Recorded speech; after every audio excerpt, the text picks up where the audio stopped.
Elijah, and I'm back with near perfect health. And my voice is, I think you might conclude my voice is pretty much normal again. And I'm glad about that.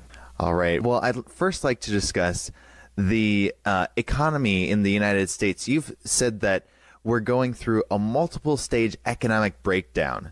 Can you expand on this? Remember back 15, 20 years ago, we used to boast that we're the consumer economy. Yeah, right. Extend your credit, extend your home line of mortgage, second mortgage line of credit, HELOC, home equity line of credit.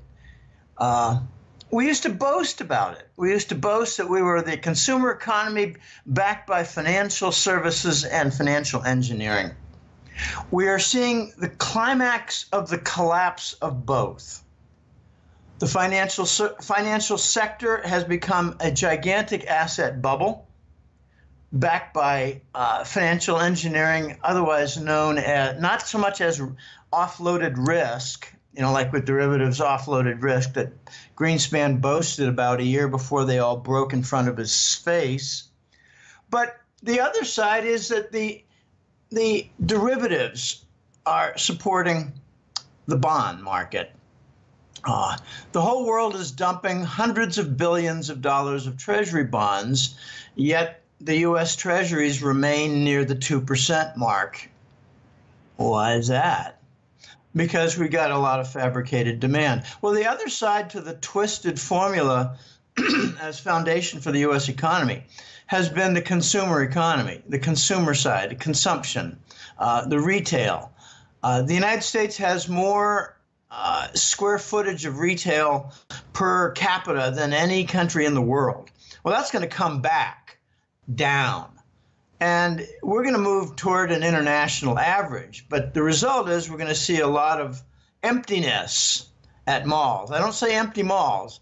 I'm saying emptiness, which means what I'm referring to is that 1 in 3, 1 in 4 mall locations, mall stores, mall units, I call them locales here, but stores will be empty. And we might see entire malls in the United States be converted into office complexes. I'd like to see them converted into software development centers where we're actually doing something, producing something. Consumption is basically eating your children's organs.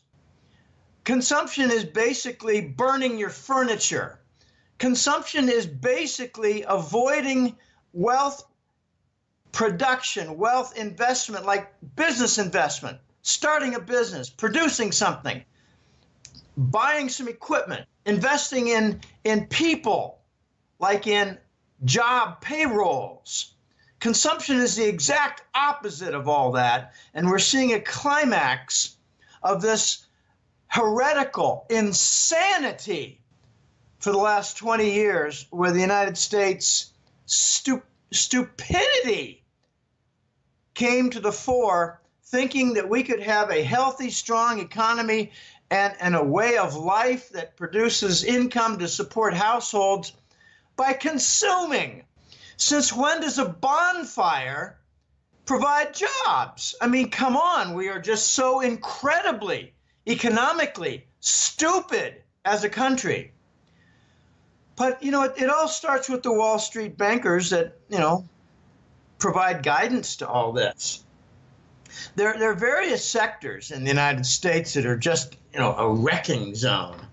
The energy sector is another one, Elijah. We are not going to be seeing a return to the $60, $80, $90 crude oil price. I made a forecast about 6 months ago that we would play around at the $50 mark, but we would not go above it. And when we did, we would come back down very quickly, very soon, and that's exactly what's happening. My basis behind that was not just the shale oil production in the United States, but Iran coming off the sanctions and dumping on the market.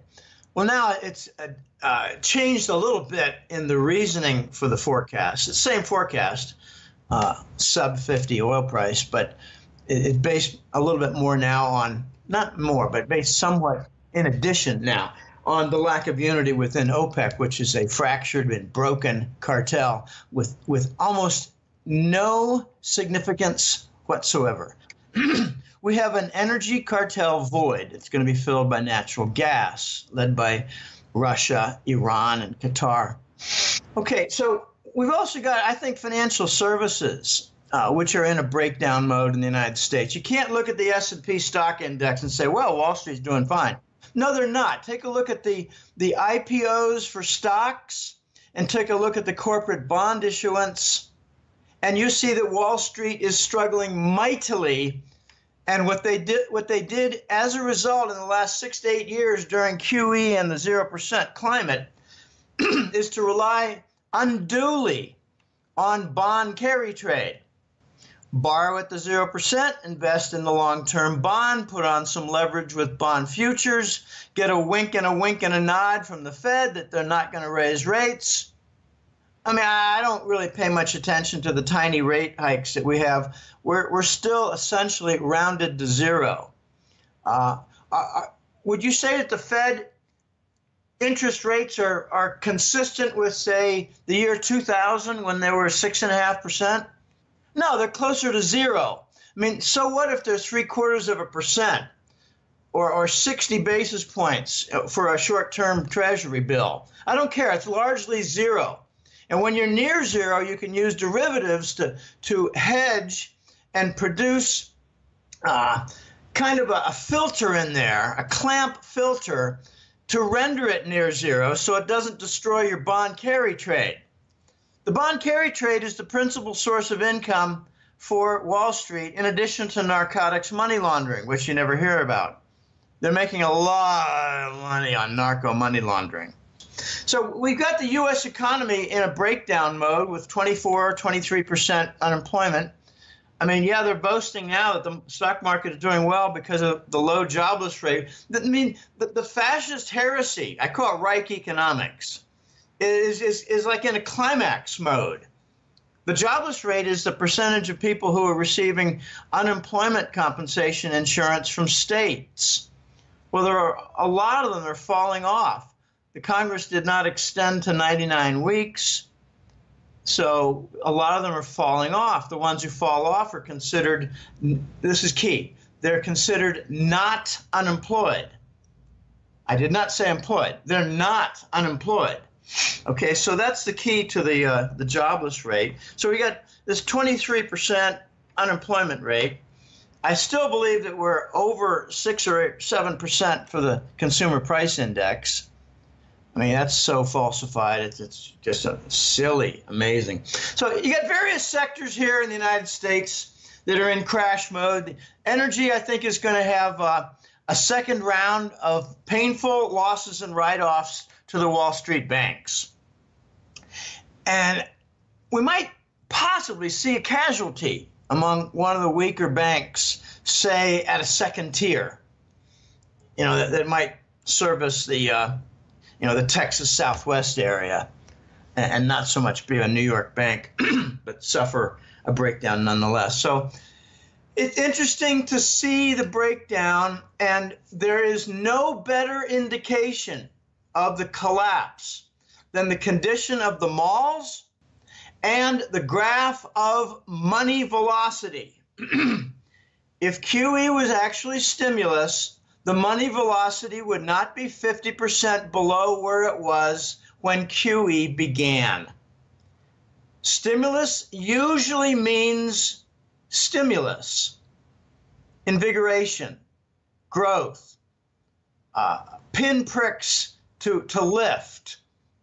No, we don't have any of that. The money velocity is at depression levels, and it's getting scary. It's the principal indicator that the stimulus didn't work.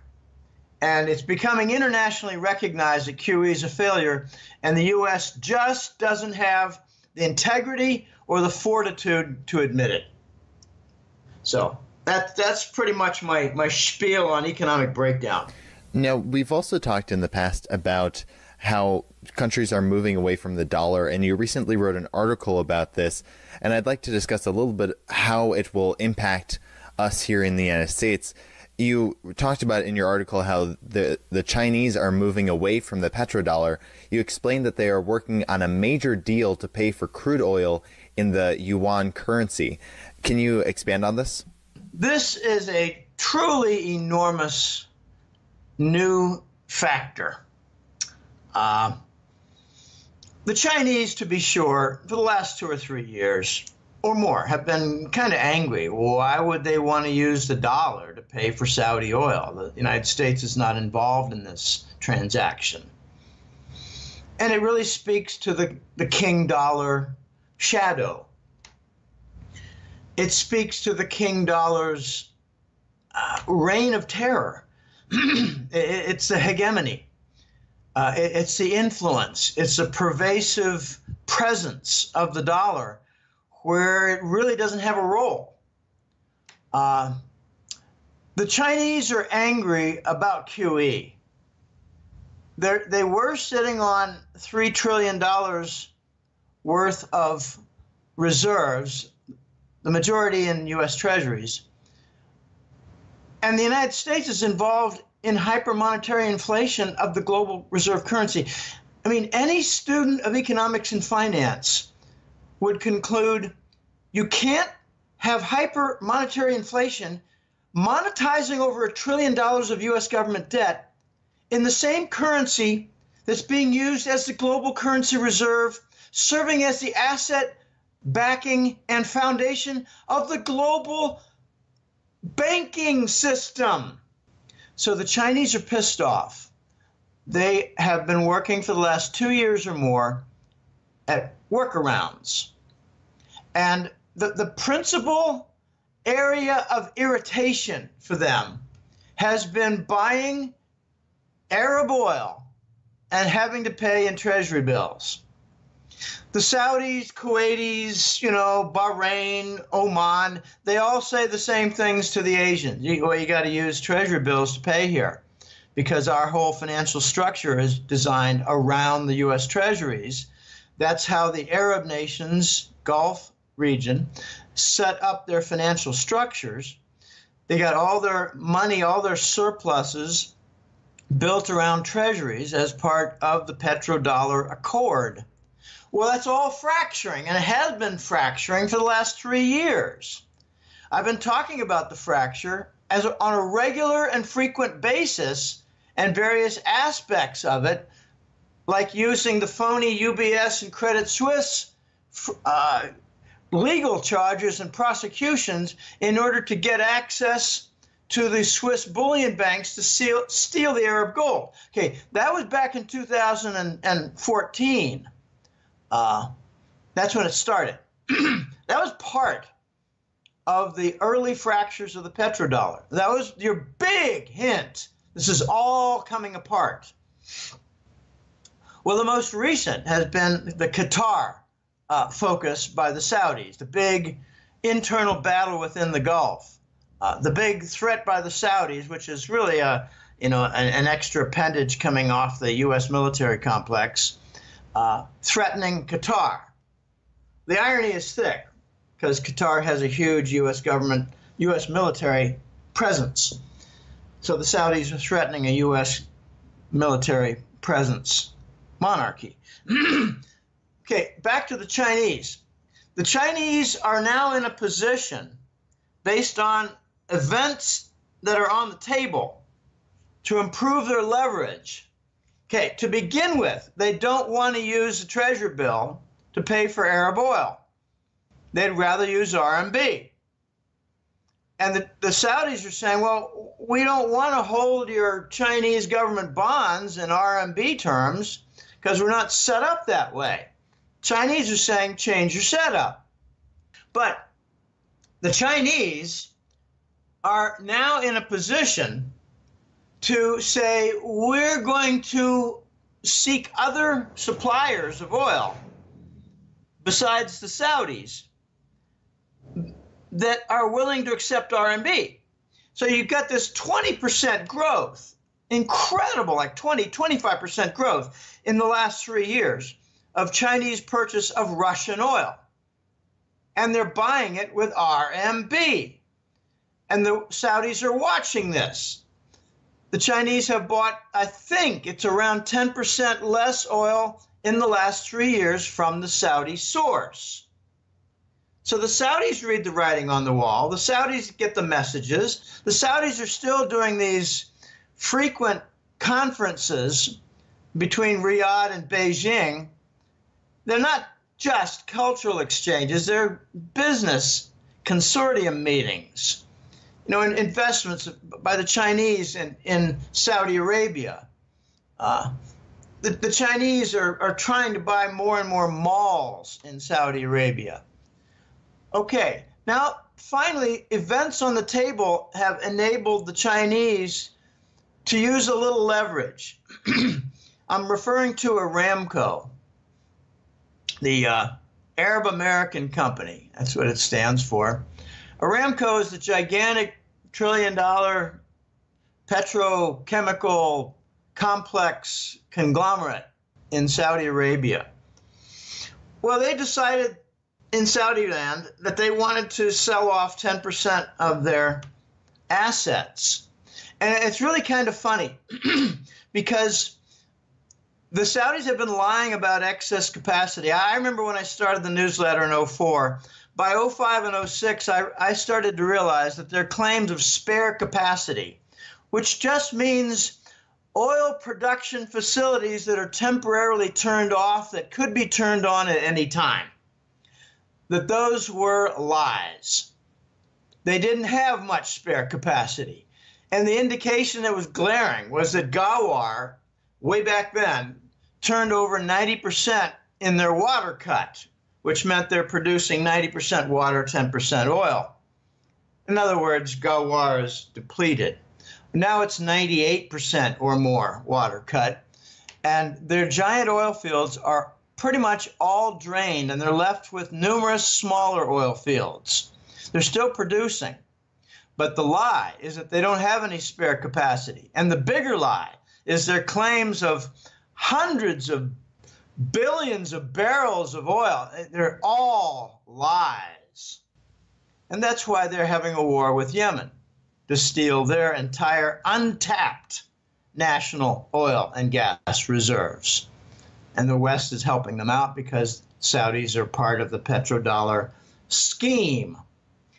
But the Western energy analysts who are watching the IPO for Aramco have concluded that the price is wrong by a factor of 4 or 5. This has never been seen before in the history of the energy market. They're comparing to ExxonMobil, they're comparing to Rosneft, they're comparing to Dutch Shell. These are the giants. And they conclude that Aramco is not worth $2 trillion. It's worth something like $400 billion. So if they sell 10%, they better adjust the price. Now here's where China comes in. The Chinese might say to the Saudis behind the curtain, behind the tent, they might offer the Saudis an extra vig on the investment for Aramco stock. They might offer them 50% more than it's really worth. In other words, they might offer something that's not 4 times overpriced, but just double overpriced. Why would the Saudis invest in Aramco and overpay? Because then they could dictate some Gulf region political decisions. Because then the Chinese might say, we're a shareholder, we're a board member of Aramco from our significant investment, and we're going to grant ourselves the right to buy Saudi oil in RMB terms. And then the whole set of dominoes begins to fall. It I think, is going to be the most significant event, pardon me, behind the petrodollar collapse, which is well along. Now, if you've got 40 years of the petrodollar in existence with all its structural makeup, you're not going to break that down and kill it in 2 or 3 years. You're going to break that down and weaken it severely in 2 or 3 years, but it awaits a climax event. The climax event could be the Chinese buying Arab oil, not just from Saudi, because when Saudi neighbors see RMB is used to buy Saudi oil, the other nations like Kuwait and Oman and Bahrain, they're going to say, all right, that's fine with us too. You can use RMB to buy. And that's just the seller side. Then you're going to get the buyer side. You're going to have neighbors to China in the Southeast Asian area, in the Pacific Rim. I don't want to name nations because I don't know exactly who it's going to be. I think they're going to line up 3 or 4 of them and say, we want to use RMB too because we're changing over our banking system and we're getting rid of treasury bonds at a rapid rate, and we'd rather use Chinese government bonds in our banking system and buy oil with RMB and back it up with those RMB bonds in our banking system and not the treasuries. So this is how things break down. So how do you see this all impacting the balance of power? Will then power be removed from the United States? Definitely, because if the dollar is not used for oil trade on an exclusive basis, you're going to see an acceleration of the already high, heavy flow torrent of treasury bond dumping that's very apparent to Wall Street. They write about it. They're worried about it. And I think they incorrectly believe that the U.S. will respond effectively with the Fed actions and hidden QE. That's what's supporting the Treasury bond now, hidden QE. I mean, they talk about 40 and 50 billion a month. I tell you, Elijah, it's one of the biggest lies in the history of U.S. finance. It's more like $1 trillion a month. For actual Treasury bond purchases, it's probably at least 200 billion a month to cover all that's being dumped and to cover the U.S. government bills. We're having an acceleration of the U.S. government deficits right now. We're setting monthly records. Where are the buyers? There aren't any. They're dumping. So why isn't the U.S. Treasury bond sporting a yield over 5 or 7%? Because the Fed's monetizing it. They're using hypermonetary inflation to cover the debt of the custodian nation's government that has the global currency reserve, which is used in the global banking system. This is heresy. This will not stand. Okay, the bigger expense that covers what I call the 2 to 5 trillion a month is for derivatives. And it's very hard to explain it all. And to be honest, I don't understand it 100%. I think I understand it like 50, 60%, which is sufficient to make some conclusions, but it's not sufficient to make excellent explanations. When countries dump treasury bonds, it causes a leveraged reaction behind the curtains. And the leveraged reaction involves the huge structure of treasury bond derivatives and leveraged entities which are supported by the Department of Treasury's Exchange Stabilization Fund. And I believe the core behind that is $3 trillion at least of Saudi treasury bond reserves that we refused to make available to their country. You can't tell me that the Saudis had 100 to 200 billion a year in surpluses for 30 years, yet they have only 150 billion in surpluses now.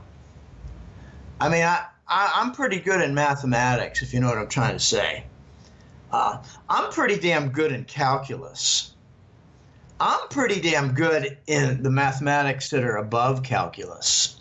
So when it comes to basic arithmetic, you morons in Wall Street and Washington, we figured you out. The Saudis had 3 to 5 trillion in treasuries sequestered and stolen. And the only big question involved is whether it was part of their agreement back in the 70s? Were they told you have to fortify the Exchange Stabilization Fund with regular and frequent contributions, like 50 to 80 to 100 to 120 billion dollars a year in order for the United States to financially rig all the markets? Was that the deal for the petrodollar? The recycled petro surpluses? That is precisely what I think the deal was with the Saudis. So what's the balance of power that you had in the question? If the dollar is not used for oil trade on an exclusive basis, then some momentum is going to build for the dollar not to be used in general trade, like for grain shipments, like for cement and lumber shipments, like for coal or copper shipments, like for international contracts. And the example I like to give is the Indians make an information technology contract with an Arab nation like the Saudis for their health industry, and it's $1 billion a year paid in dollar, the contract written in dollars. Okay, I've been hearing for the last several months, not too much in the last few months, I've been hearing about a huge treaty where international contracts written in dollar would be converted into written in gold. And the Basel bunch of corrupt central bankers, that hive of uber-lord bankers, they're part of this negotiation toward a global treaty. It would be to convert all international contracts written in dollar, like, commercial trade, purchase of oil, lumber, coal, silver, copper, international contracts for services, all these international contracts written in dollars. I'm told that the negotiation is to rewrite them, convert them into gold, and to do so at a $5,000 to $7,000 price. So it's causing a big snag because the U.S. and the British banks are realizing that as soon as that is enacted, the dollar is dead. So that treaty might be one of several parts for the global currency reset. As less and less dollar usage in trade settlement is realized, you will see a massive dumping of treasuries in global banks. And that will essentially mark the end of the dollar's status with the global currency reserve. It has two sides: using the dollar in trade settlement for payments and using the dollar in banking reserves for core assets. The two sides, trade and banking.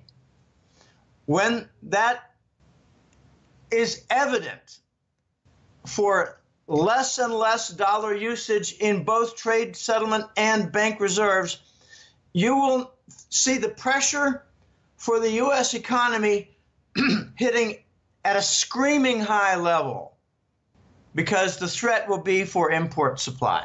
That's where the big threat is, Elijah. And the threat of import supply cutoffs or reductions, not so much a halt as a much slower flow. It'll result in shortages in the United States economy, but it'll also bring about pressures to create a new currency. And I don't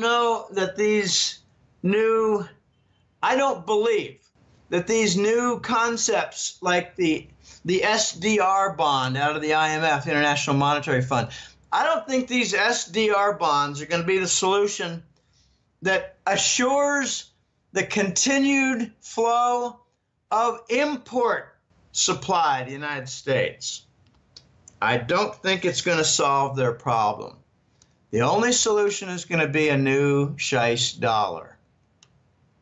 And I don't know if you want to get into that whole topic, but the new Scheist dollar, in very rough cut, will be a devalued currency that continues in the pressures for devaluation because U.S. fundamentals are so wretched. You can't have a $500 billion annual trade deficit without continued devaluations. You can't have an annual $1.25 trillion federal deficit that needs to be funded without a continued pressure for devaluation. So these are going to cause a lot of pressures for the United States to bring about a different currency, because if the dollar is rejected internationally, it's going to cause problems for the import supply chain to the United States, and they've got to solve it, or else there's not going to be much moving in the import supply chain. It's going to bring about inflation, supply shortages, and a lot of civil disorder. Nice way of saying riots is civil disorder. Now, I'd like to get to viewers' questions. There's this one viewer's question that has to do with exactly what you're talking about right now. They ask, as a retired American, I'd like to hear your analysis regarding the immediate impact of a dollar collapse on citizens living in the city. That is, do you anticipate riots, disruption of the food chain, shipping, etc.? What will be the role of bartering using tangibles like silver? How long will that last? Finally, as societies are reestablished, what will be the relative value of gold and silver to buy a medium-priced home? Let's just start with the first part of the question. What do you think the immediate impact of a dollar collapse will be? I've never talked about a dollar collapse, so your whole premise on the question has nothing to do with what I've been talking about. I've been talking about a dollar vanish. Okay, this is one of the often done misquotes of my analysis. I have been saying steadily, like a song that doesn't end, the dollar will rise, rise, rise, stall, and then vanish. I have never talked about a dollar collapse. So please don't put words in my mouth about my forecast, which I have never said. Okay, so the question is, let me change the question. When the dollar vanishes, what will the pressures be? Okay, when the forces build, whereby it's exporters abroad constituting the U.S. imports. Okay, that's it. So, you get import-export a little bit messed up. Their exports are our imports. Okay, when they start to reject the dollar, they're going to be making comments like, we'd rather receive Chinese RMB for that shipment that goes to Staples or Target or Walmart. We'd rather get euros because they're less dangerous than dollars. We'd rather get gold trade notes because those can be worked, with eventual gold shipments on a net basis, and it's a whole lot safer and with a more stable core. Because when you do a shipment, you put down some equity. And the equity currently is Treasury bills. Okay, so in this society, he talked about rebuilding society. You don't rebuild society, you continue to see it degrade. We haven't had the climax of the degradation of the U.S. society yet. You don't rebuild the U.S. society yet because it has not fully degraded and deteriorated and been wrecked. The households now are being wrecked. You got a higher percentage than ever seen in U.S. history of adult children living with their parents. They lose a job, they move back home. I actually moved back home 20 years ago to my parents' home for a year. And, it was an interesting experience. I helped them out because they were aging. I shoveled the snow and I went to the supermarket and did stuff like that. The breakdown of the U.S. society is not complete. We're not rebuilding jack yet because it hasn't fully climaxed. The impact on the U.S. society is going to be empty shelves, not completely empty, but you go to Walmart, you go to Target, and you see a third of the aisles are empty. And some of your favorite items are not there. And you go to Sam's Club and you see the same thing. You go to Staples, you see the same thing. You go to Best Buy, you see the same thing. You complain that you wanted to buy this particular stereo made in Korea, like Samsung, LG, and they tell you, well, I'm sorry, we don't have that Korean supply line anymore. And they don't tell you why. They just tell you we don't have it. You read further in competent journals, and you'll learn, for instance, that these Korean conglomerates don't want treasury bills in payment anymore. They want RMB because it's more stable, because they're not printing RMB to cover their government debt, monetizing like a South American or African country does. Now, will there be barter? Yeah, there'll be barter. Now, he mentioned barter of using silver to buy things. That's not barter. That's using silver as a form of money. That's using silver in lieu of money, which would then therefore be a manifestation of its monetary role. It's an interesting distinction. In other words, silver might return to its monetary role. I have a saying, it's not a joke, it's a saying, that there will come a time when silver is used to buy food, to buy hardware, to buy clothes, to buy gasoline, but gold will be used to buy a home, to buy a business, or to pay off a large debt. Gold and silver. Silver for the street, gold for the big building. Other forms of barter. Let me just explain something about barter so people have a better idea. It's a word thrown around without a lot of great comprehension. 300 years ago, 350 years ago, in the area now called the United States, there was a lot of barter. They'd go to trading posts. Chicago and St. Louis were two of the very largest trading posts in the world. They would trade beaver pelts for food supply. Okay, that's barter, but it's also a manifestation of beaver pelts serving as money. How many beaver pelts do you have saved up in your shed? Because they're going to be valuable when you go to the trading post. That's a form of stored value, i.e. money. The example I'd like to give is from my sister. I am happy to say that I have a détente and a rapprochement with my sister in the last month because of various things that have happened in the family, like my father's deteriorating health. He's closing in on 100 years. So the patriarch of the Jim Willie family is really, he's falling apart. And it's causing some family stresses and family needs and discussions. And my sister has softened her position on some things, and so have I. And I prefer to speak of my sister in a more kindly light. Well, here's something that she has done as a divorce attorney in Pennsylvania for 20 years or more. She's doing very well as an attorney. She's a partner in a firm. I could go on in praise of her status, but she's doing extremely well and being recognized in her trade. She has done barter. A guy will come into her office, and this happened in the 1990s. She told me about it and kind of giggled, and she said, "Jim, it works." A guy would come into her office and say, "I need a divorce. Forget the reasons for the divorce. There's a divorce. There's a cost.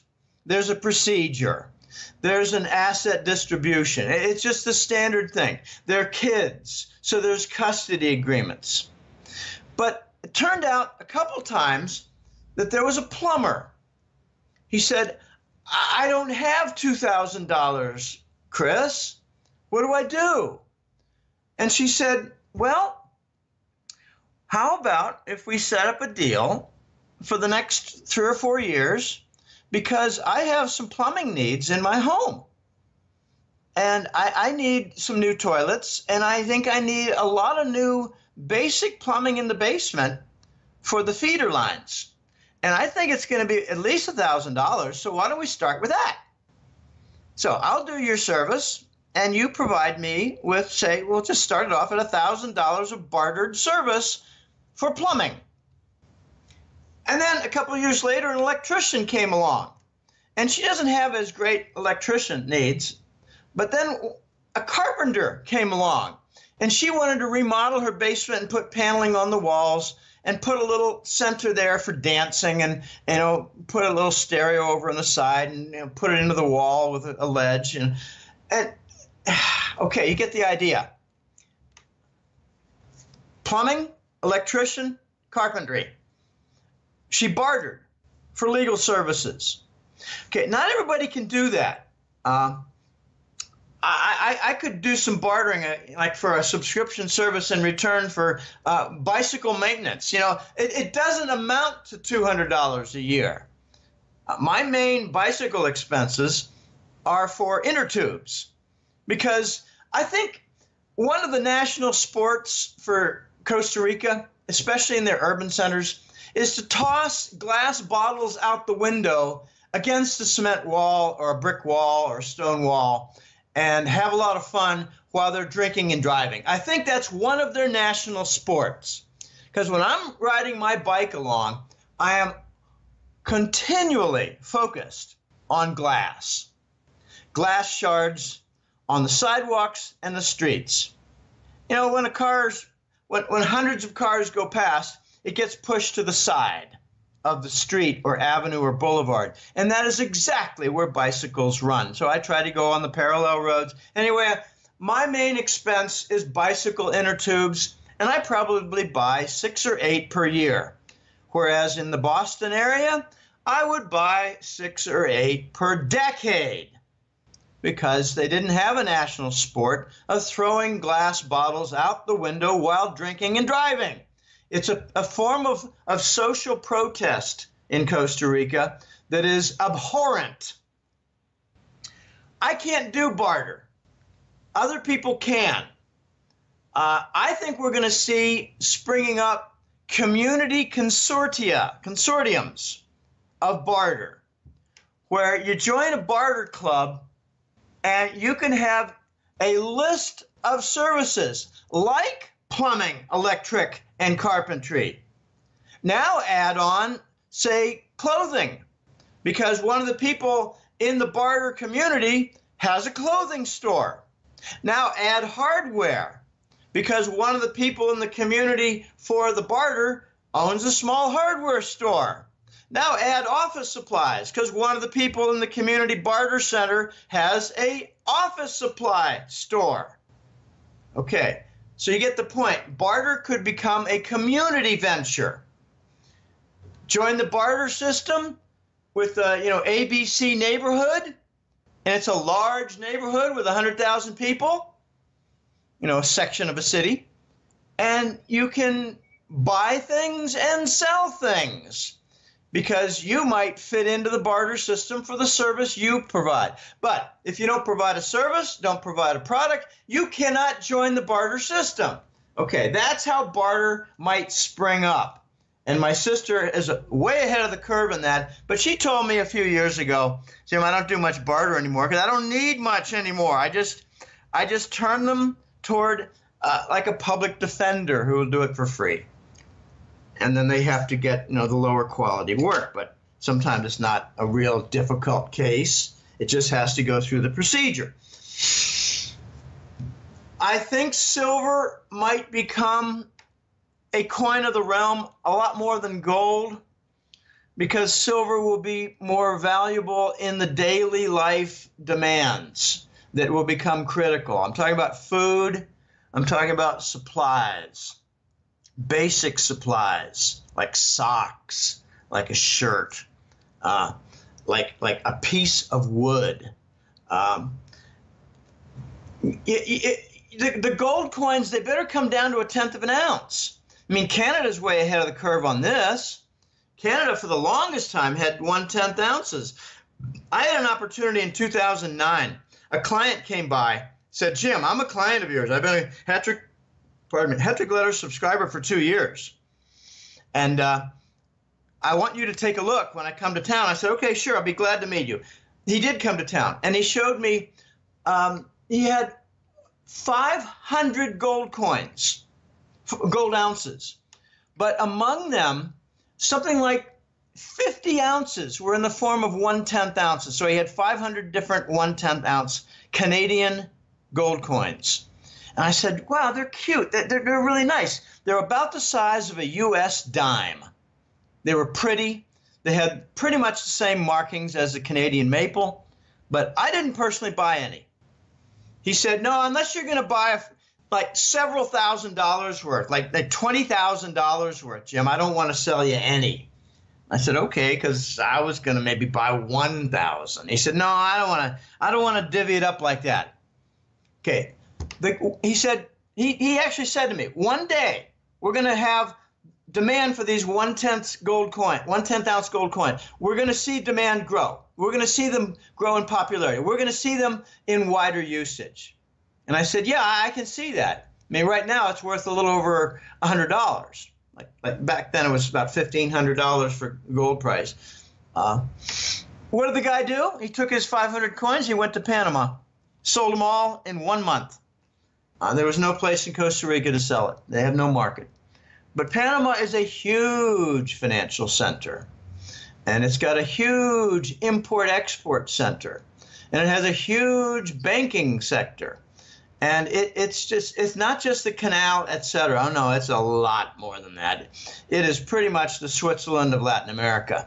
I don't say South America, I say Latin America, because they've got a lot of accounts from Mexico, Guatemala, Salvador, Costa Rica, Nicaragua, not so much because it's very poor. But you know, it's a big center there in Panama. Okay, that's my spiel on barter. I hope that serves the purpose, because barter is going to become big, and the biggest high-level barter, last point, very high-level barter has been, not will be, but has been for the last few years between China and Iran.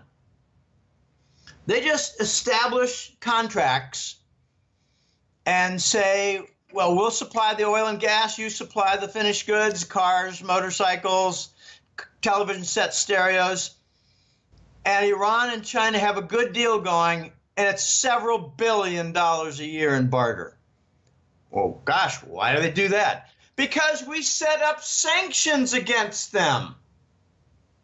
And they don't roll over and die. They react and do workarounds. Iran is the most successful global player in U.S. sanction workarounds and has become somewhat a model for the Eurasian trade zone to follow. Barter at the high level between nations, barter at the low level in neighborhood community centers that might spring up someday. Very interesting, Elijah, and it's